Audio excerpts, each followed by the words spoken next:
It's the coldest, windiest, and driest continent on the planet.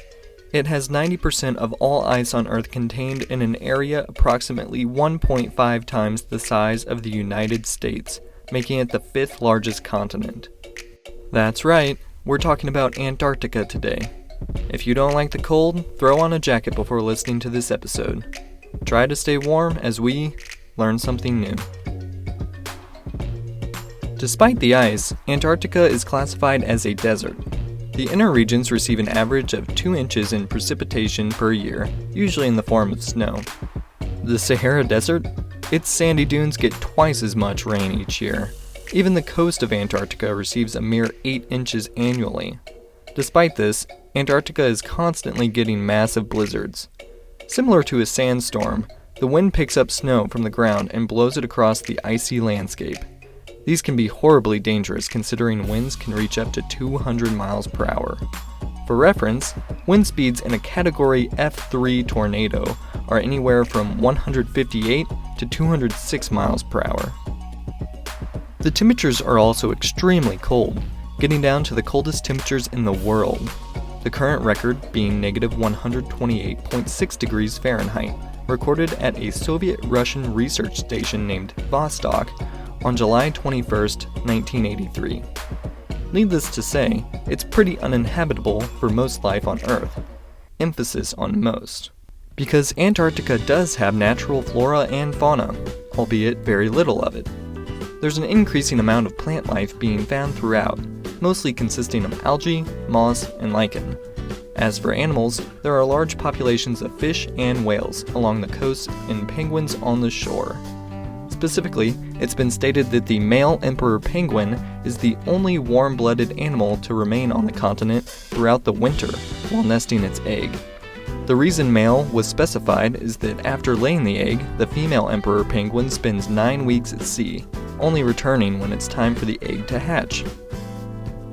Who was the first recorded person to go to Antarctica? Well, it's complicated. Captain James Cook crossed the Antarctic Circle for the first time in recorded history in 1773, but they only went as far as finding nearby islands. They never actually saw the main continent. After that, the official record gets a bit murky.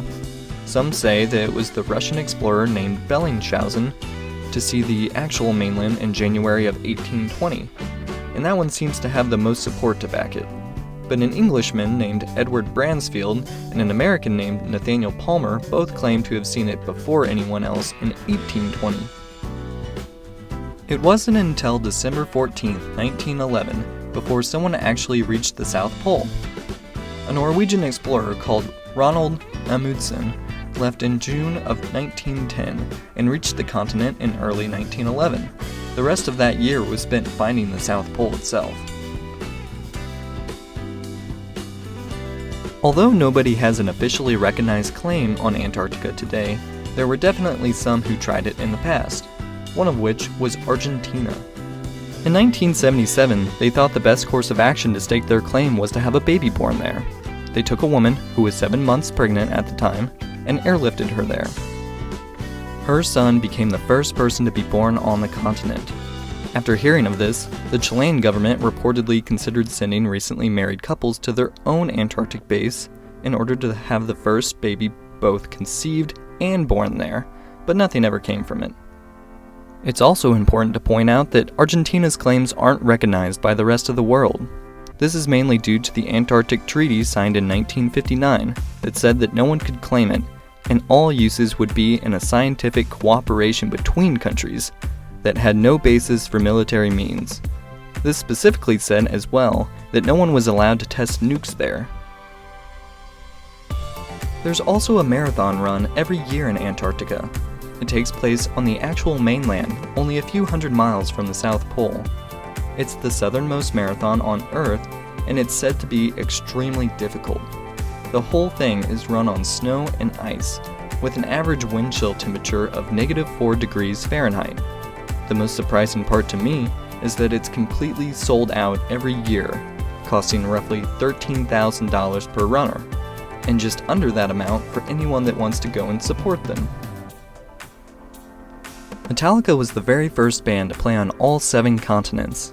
They had a concert in a dome at Carlini Station in 2013. Most of the 120 concert goers consisted of scientists that were working in that area. It also didn't have any traditional amplification because of the regulations set to preserve the continent. Instead, the sound was transmitted to the audience via headphones. Wrapping up with, in my opinion, one of the coolest stories to come out of Antarctica. It's about Colin O'Brady. He is the first person to cross the entire continent on a solo, unaided journey. He went a total of 932 miles over the course of 54 days. He never resupplied the entire time, pulling everything he needed on a 400-pound sled behind him. He initially planned to do it in 70 days, but finished way ahead of schedule. O'Brady ended the entire journey with a 32.5-hour stretch, wrapping up the last 77 miles all at once. There's so much to his story as he trekked almost 1,000 miles that I would highly recommend looking up the full story of his journey and how he did it. There are actually many research stations all over Antarctica, managed by more than 20 countries including the United States, China, Russia, Japan, France, and Germany.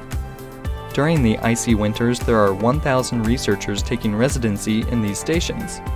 During the winter, there is approximately 6 months straight of complete darkness.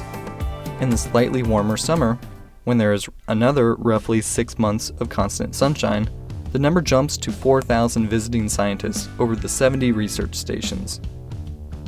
What are all these scientists researching in such a desolate place? Well, there are actually a very diverse amount of subjects explored like marine biology, oceanography, climatology, and astronomy.